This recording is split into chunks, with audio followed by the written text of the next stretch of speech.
to the OC. This episode we're going to be talking about the importance of SEO.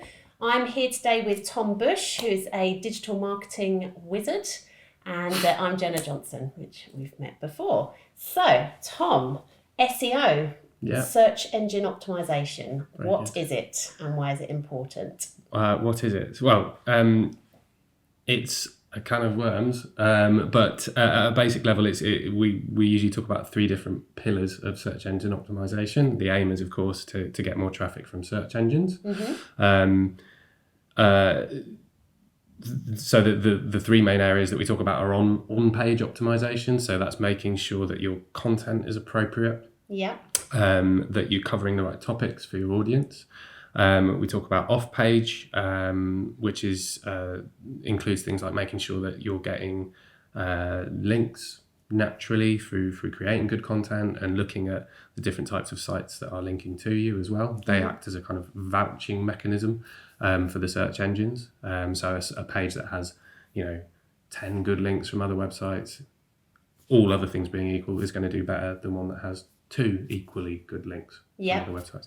And then the sort of the third pillar, if you like, is technical SEO, which is more about how your site is built, whether it's fast, whether the actual structure of the site is sensible, that kind of thing.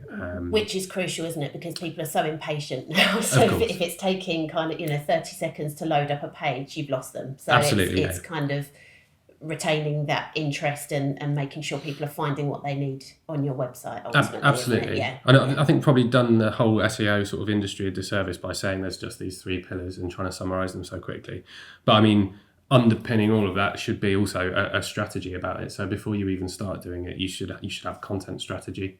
You should be thinking about what features you need in your site and how they're going to play out long before you even build them, potentially, as well.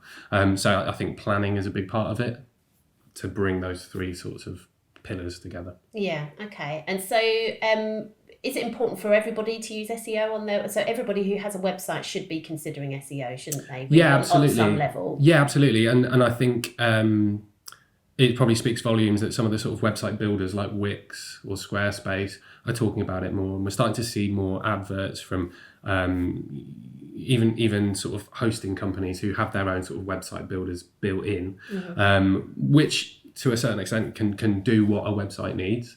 So they build in those features. But that tells you that it's finally, after years and years of people doing it, it's sort of entering the sort of consciousness of anyone who has a website.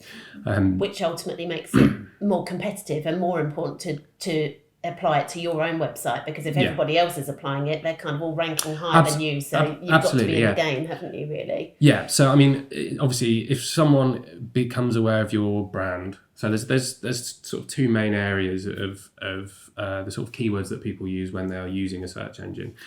So typically we talk about branded keywords and generic keywords. So the number one thing you need to do if you have a website, however it's built, is make sure that when someone hears about your brand, perhaps through word of mouth, or perhaps you're doing some offline advertising or other marketing, make sure that you appear first for it.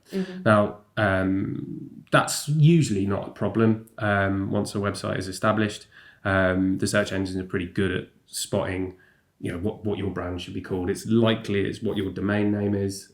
Likely any links that you've already got back will mention that brand first and foremost. So that should be fine. But we do find examples of people whose websites are not being found for their brand terms. And that's really damaging, because that just gives a competitor a chance to come in and potentially using search ads. They can appear for your brand terms and just kind of mop up all of the kind of interest that you've generated through your offline activity, perhaps, as well. Yeah. So that's a really key area, because that's where your warmest leads are going to be coming in, is they're searching for your brand. They want you.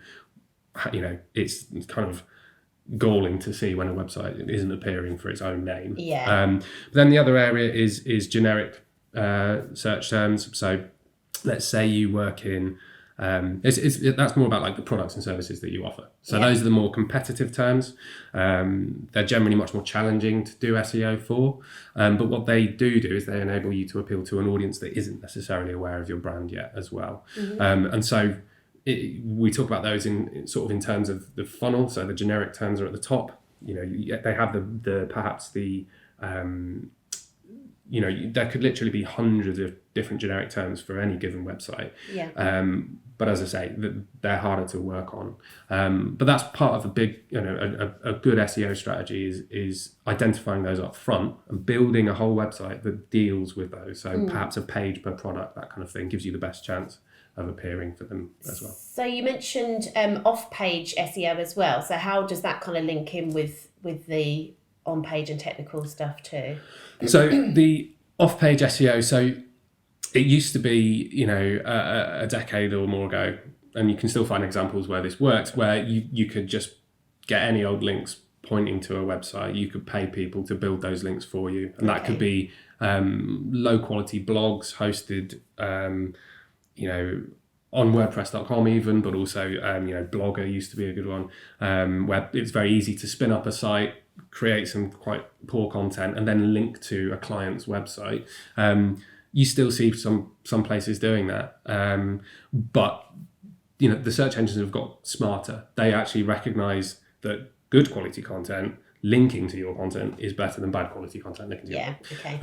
And the way that the sort of search engine algorithms work is they're big networks of sites. They're not just looking at one site pointing. Excuse me. They're not just looking at how many links you get to your page. They're looking at who's linking to those links as well. It's a graph of different websites. So it's very complex. It's best to play it safe and just make sure that your content generates links itself by being good quality, rather than going out and trying looking. To cheat it. Yeah, exactly. But there are perfectly legitimate places to create links yourself, such as legit directories. Look at business directories in your area. Look at networking groups. Exactly, like that. all those sorts of things.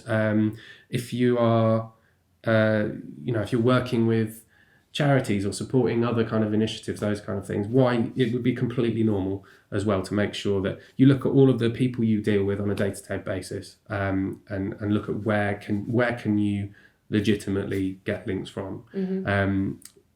But ultimately we think that having good content should generate its own backlinks. Okay.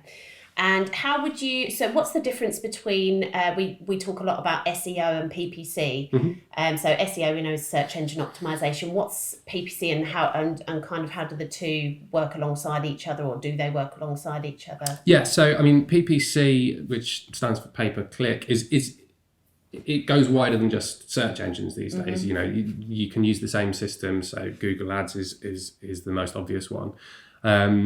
You can use those systems to advertise on other websites now as well. But if I just focus the answer on paid search ads, so you'll notice that for obvious reasons, the search engines will tend to put the paid search ads above the organic ones. So that's one reason to consider PPC, is if you're in a competitive kind of vertical and there's already people doing search ads, no matter how good your SEO is, for generic terms you're probably going to still need to look into PPC, whether to if you want to kind of mop up more demand.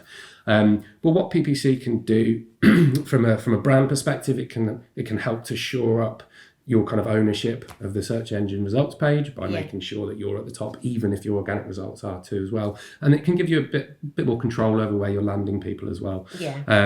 Because you get to specify when you're paying for the click. Whereas with the organic results, maybe the search engine doesn't agree about what you think is your most important pages versus what they think as well.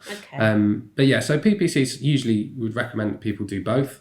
Gaps in your SEO that you can be working on, you can fill in with PPC. But also PPC can generate insights for SEO because it can tell you which keywords are working. Because you can appear for them instantly if you're willing to pay for them, and then you can sort of absorb those into your SEO strategy as well. We get calls sometimes at Samson J where people kind of have not very much understanding of SEO, which is completely understandable, but they'll say, "Oh, I need to get some SEO." And it's you know, I think it's probably worth just explaining kind of why SEO isn't something that you can just kind of buy off the shelf and as a 5-minute fix, and why it does take time, and you know what's involved in it, and it's I think that's important to probably get across. Yeah, so I mean, obviously, it's a very appealing channel to do well in because it's free, and I think it has that. People assume that it's free because you're not paying for the click per se, but of course a lot of work goes into it, so it takes up a person's time rather than just paying to win an auction or whatever. The reason firstly, it's impossible to say just straight off the bat how long SEO success is going to take without understanding a whole lot more about the website your potential client has, but also all of the, how active are the competitors in that space. And for that, you need to do a bit more work looking at, how often are they posting, how aggressively are they pursuing success through organic search. Is things like how much content are you lacking compared to them? How often do they post? What's their backlink profile? Have they been going for 15 years as a website and got links from national newspapers and universities, whereas you've got a new website? You're not going to be able to compete with them for,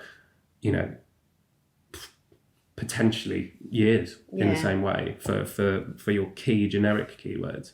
There are just so many different things that kind of contribute to it, aren't there? Exactly. It's not one thing. So I think, Google famously say that their algorithm has got over 200 different ranking factors. And I think we have an idea about how important some of those are, but no one knows for certain.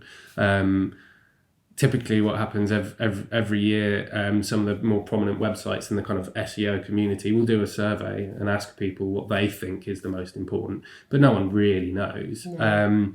For anyone who wants to, learn a bit more about this stuff, then actually following some of Google's own kind of search engine representatives and their own Twitter accounts and blog posts is a good place to find out what they say about best practice and things like that, like how to structure a page with headings making sense, how to link between pages, how not to do redirects, things like that. There's a lot of good resources out there that have come straight from the horse's mouth, if you like. But there's a whole bunch of other resources out there for people who just want to learn more about the different parts of SEO as well. Yeah, so it is what I've learned since I've been looking at it and sort of working in a community where people are sort of talking about it all the time, is that it's an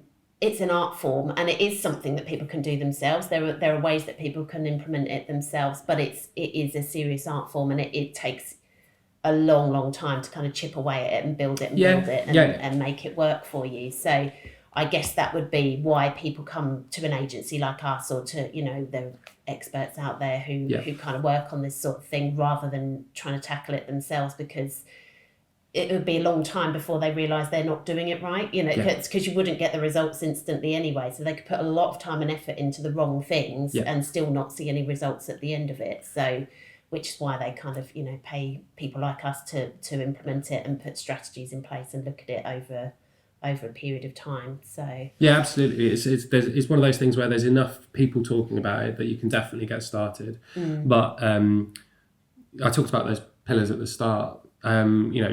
You can, the main thing is to understand your audience to begin with, and then you can start doing content that I think speaks to them. If you're selling a particular product, then fine, go and talk about the benefits of it. That's an easy win. Probably be competitive, but at least it's a straightforward approach. But the more you get down to kind of the technical level, you're talking about how a site is being developed and structured and things like that. That's where potentially it helps to bring in people who are developers at heart as well. That's not something you can just do without additional training, basically. And it's something that where we're at the moment, when we do any websites, we're kind of putting all of these considerations in place right through from the beginning of the build to the design to everything.